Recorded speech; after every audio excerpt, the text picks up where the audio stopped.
Assalamualaikum warahmatullahi wabarakatuh.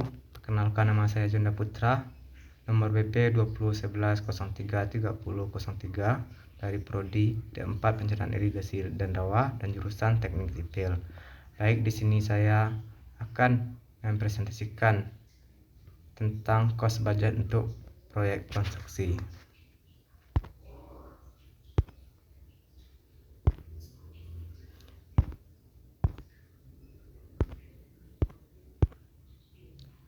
Cost budget sebagai alat kendali.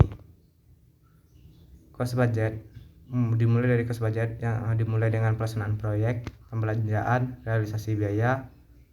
Untuk realisasi biayanya harus sesuai dengan budget. Kemudian penyimpangan biaya dan dilanjutkan dengan tindakan koreksi, dan tindakan koreksi tersebut harus mencakup cost budget, pelaksanaan proyek, dan pembelanjaan. Begitu juga dengan realisasi biaya dan selesai.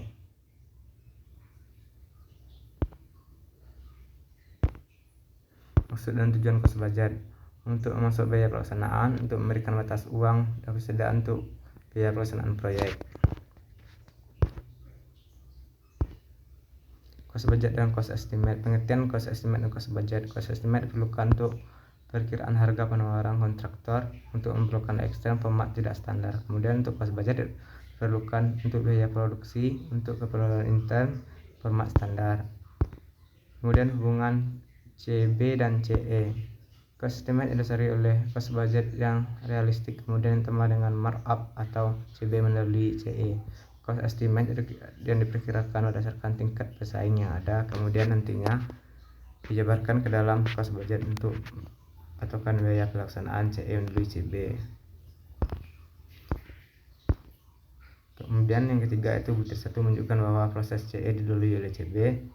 Begitu juga dengan seterusnya. Hubungan CB dan CE bisa dilihat untuk hubungan CB dan CE itu cost estimate yang nomor 1 dengan cost budget dan cost estimate dengan cadangan. Kemudian begitu juga dengan cost budget BTL. Cost budget dan pengendalian. Kasus dianggap linear.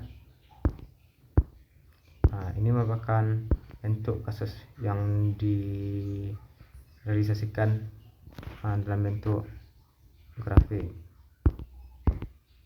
Selanjutnya itu strategi pelaksanaan. Dalam pembuatan cost budget, anggaran biaya pelaksanaan proyek harus ditetapkan terlebih dahulu strategi pelaksanaan. Dalam penetapan strategi pelaksanaan ada 2 pertimbangan. Bila putusannya bui, maka yang dilakukan adalah merupakan pro-settlement issue. Bila putusannya make, maka yang dilakukan merupakan resource issue. The make or decision ditetapkan baik barang atau yang memerlukan proses maupun jasa pelaksanaan. Contoh barang meliputi berbagai barang yang memerlukan proses akan proses sendiri atau make, atau beli sudah diproses, misal beton, aspal, hot mix, dan seterusnya. Contoh jasa pelaksanaan kerjaan dilaksanakan sendiri atau make, atau dikerahkan kepada subkontraktor. Berikut merupakan bagian strategi pelaksanaan. Selanjutnya itu strategi pelaksanaan ke depan. Strategi pelaksanaan proyek konstruksi mendatang bagi main kontraktor adalah penggunaan jasa subkontrak. Alasan penggunaan jasa subkontrak adalah antara lain sebagai berikut: target sales perusahaan terus meningkat, sementara itu sumber daya sendiri terbatas.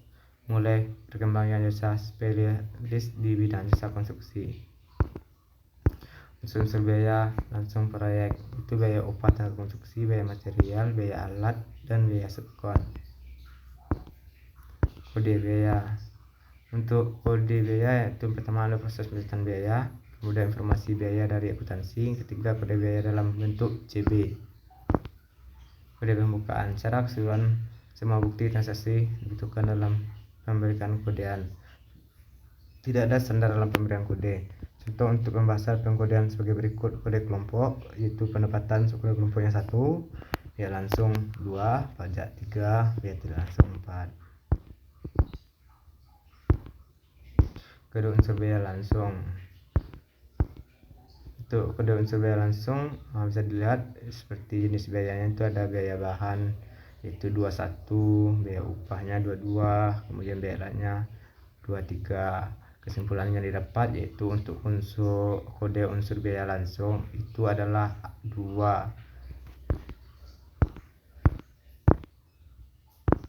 Kemudian kode jenis setiap unsur. Untuk kode jenis setiap unsur itu adalah 2.1. Jadi akan jadikan sebagai contohnya itu semen 2.11, pasir 2.12 dan seterusnya. Kemudian kode jenis setiap unsur BL yang 2 itu 2.2. Contohnya bisa dilihat di layar. Kemudian kode jenis unsur BL, kode sub kelompok alat itu 2.3 seperti soal alat 231, depresi alat 232, kemudian itu juga dengan BBM 233 dan seterusnya. Kemudian itu kode subkelompok pers atau penny itu kodenya 2.5.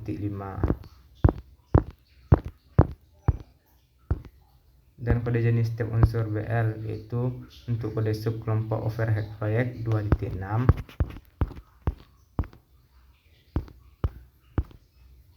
Kemudian kode P item, harga yang pertama itu harga jual dari suatu proyek adalah merupakan kumpulan dari harga P item pekerjaan, sedangkan dalam cost budget nilai P item tidak tampak karena terurai, sehingga CB tidak dapat dipakai sebagai feedback bagi cost estimate. Untuk keperluan MGT terkadang diperlukan informasi real cost dari P item. Kode P item,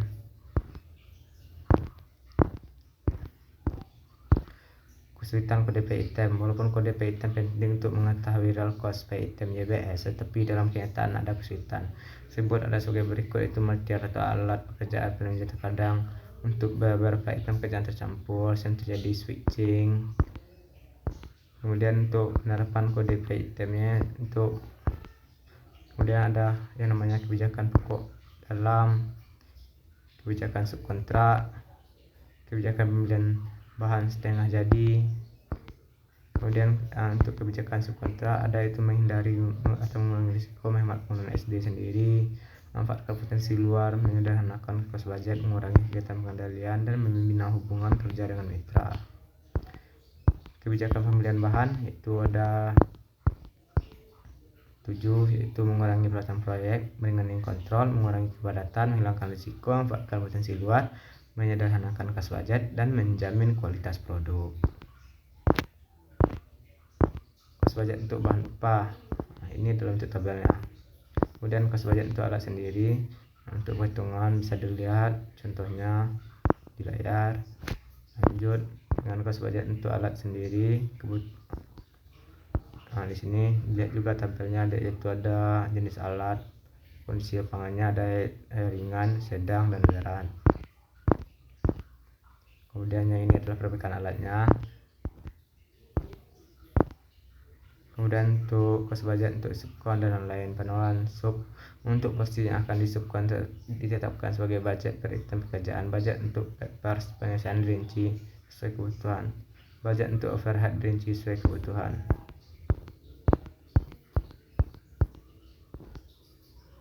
Kemudian ada namanya formulir master cost budget 1. Di sini bisa dilihat untuk tabel formulirnya. Untuk yang ini cost budget 2. Sebenarnya itu ada rincian anggaran biaya langsung. Anggaran biaya langsung untuk pelaksanaan harus dirinci untuk keperluan operasional. Terdiri dari upah, material, alat, subkon, persiapan, dan overhead. Ini contoh tabelnya. Ini adalah contoh tabel rincian anggaran biaya bahan. Ini anggaran biaya material. Ini anggaran biaya alat. Ini anggaran biaya subkontrak.